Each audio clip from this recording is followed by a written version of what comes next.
My name is Nick Shelton. I compete every day for my clients. This is the Everyday Competitor Podcast. Each episode features people just like you, winning in their career, workouts, and life just like you want to. All because they've chosen to compete every day. Here's your host, Compete Everyday founder, Jake Thompson. What's happening, Nick? Welcome to the show today. Jake, thanks for having me, man. It's great to be here. Yeah, I'm excited to have you on. So before we dive into the show, let me have you introduce yourself. Tell us a little bit about yourself, where you live, what you do, so that all the listeners and community members can get to know you. Yeah, my name is Nick Shelton. I compete every day for my clients. A long time ago, I got into mindset development and things like that from my dad. So what I do nowadays is I teach people how to use those same things that he taught me when I was 5 years old. I love that. Now, was your dad just big into personal development content? Did he have a career in it? Kind of what got him started that obviously translated to you? Yeah, the story is pretty crazy, actually. So growing up, he was a professional bull rider. So I would go with him all across the Southwest United States, rodeo to rodeo, and he would play these positive thinking audio tapes on the radio. And me, 5 years old, I'm thinking, wow, this is terrible. I don't know what these guys are saying. It's so boring. I want to listen to some music.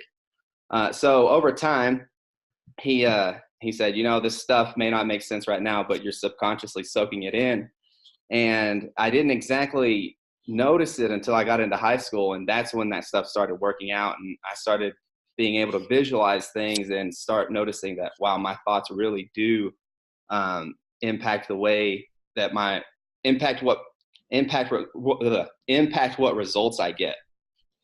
So a while back, I'd say probably about a year and a half ago, I stopped doing competitive CrossFit, and I kind of fell into some one-on-one remote coaching. And I wanted to be a little different than just writing workout programming for people. So I started implementing some mindset development techniques that my dad had taught me. And now I teach my athletes these things in hopes that not only does it help them in the gym, but it'll also help them react to, adversity and things that are just unfavorable in life.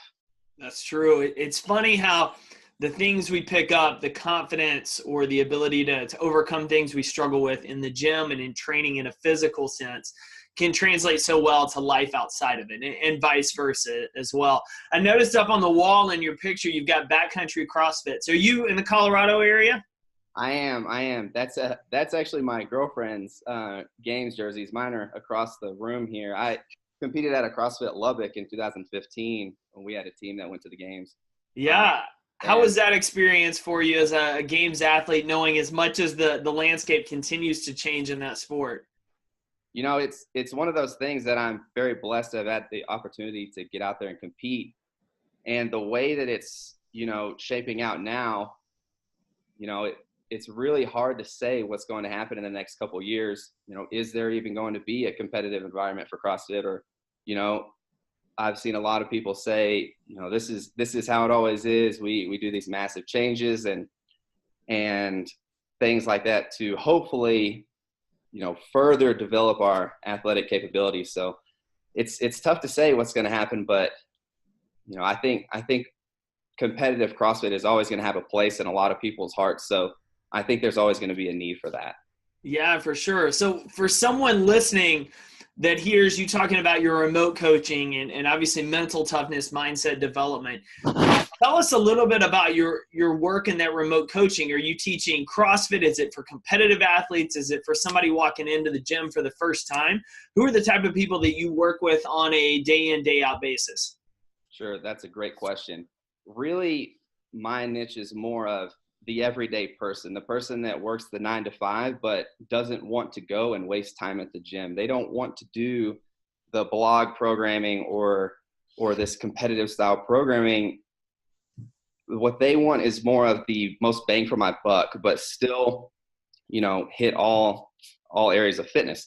So I work mostly with business professionals and people who have everyday jobs, but I also have a segment of high school athletes. So the problem that I ran into when I was in high school is I didn't have anyone to teach me how to train or or what types of foods to eat to build muscle and things like that. So what I want to do on that aspect of it is, teach these younger kids not only the mindset, but how to actually train to get me to the next level, whether it's to play collegiate sports or just to stay fit, So my niche is not the highest competitive athletes. It's more of these everyday business professionals and then high school athletes. Love it, man. I love it. So I'm going to switch gears on you a little bit because we were talking about your background in personal development, what you took away from your dad and that transition in your life. At what point do you vividly remember kind of grasping hold of more of that growth mindset versus just like, what the heck is he playing on the radio? I'm ready to turn it off. Was there like a defining moment in your life when you started to realize that, oh, wow, thinking this way actually does impact me? Yeah, absolutely. That's a great question. When I mentioned when I was in high school, it's when I really started to notice the effects of what I'd learned. So, like I said, I first heard this when I was 5, and I didn't actually see it in action until I was about 14 or 15. So it just goes to show that your subconscious soaks in, good or bad thoughts, and you'll keep those with you, forever. And when I first noticed it, I had just gotten my first ever real injury. I cracked my scaphoid bone in my wrist, and I wasn't able to compete for about 6 weeks. And my dad said, okay, this is the perfect time to work on your mindset and to start visualizing these things that, we had talked about for the past decade. So it wasn't an immediate, I didn't see immediate results from it, but what I started to notice is, man, okay, so if I change my thought process now, I can start to build, and every day things just start to kind of align. And I first noticed it when I was in a basketball game, and which basketball is my least favorite sport. So I had a lot of time to practice the mental game on that. So I went into this game with visualizing this play, and we were playing an away game. So it was about a 2-hour drive. And so for those 2 hours, I just laid in the back of the bus rehearsing and thinking about, okay, how do I want this situation to play out? And the last play before halftime, we were throwing an inbounds pass, and that play actually happened to the exact specifications of my dream or my vision. And from there, I noticed, wow, okay, if I could make a small play happen in my mind and it actually turn into reality, there's no telling what I can do. So I'd say it was about when I was 14 or 15 that I first noticed it. And ever since then, the rest is history. I've just been using it in everyday life since then. Hooked, man. Hooked on that and that positive mindset, positive growth. So what do you want people watching this, listening to this in the Facebook community to know about you, Nick Shelton? And if there's one thing that's weighing on your mind or something that's really been tugging at you, whether it's starting a small business or making a career shift or making a move to a new city, something like that, I think you really owe it to yourself to see it through and see what happens. I'm a huge believer, obviously, in that you're a product of your thoughts. And if you have a desire to do something at one point and it's still hanging around years after years, and I think you owe it to yourself to give it a shot and explore it. So I wouldn't be where I am today if I didn't listen to those thoughts or really just the help from my dad. But if you're stuck or lost or anything like that, I think you owe it to yourself to do that one thing that's kind of been tugging at you for a while. That's right. Absolutely. Bet on yourself, especially in 2019. If you didn't get after it January 1st, don't worry. That's just a day. So today can be that day you finally get after it. All right, Nick, what is a goal that you've got for 2019? What is one thing you're focused on achieving this year? My biggest goal for 2019 is to impact more people on the mindset development side. Everyone can sign up for a gym membership and start just training and get fitter and things like that. But the real problem happens when an adverse situation strikes, and it's the tools that you develop when you're in a comfortable state that you can use when that adverse situation strikes and you become uncomfortable.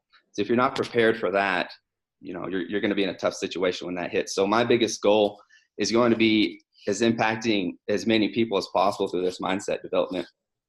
I love it, my man. I love it. Well, thank you so much for joining the Compete podcast this week. Man, it's great to get connected, and I know people listening are excited to get connected with you further in the group. Thanks a lot, Jake. It's been great. My name is Nick Shelton. I'm an everyday competitor. Thank you for listening to the Everyday Competitor Podcast. Visit www.competeforyour.life to learn how you can get connected with other competitors, contact the show, and find free resources to help you compete every day in life.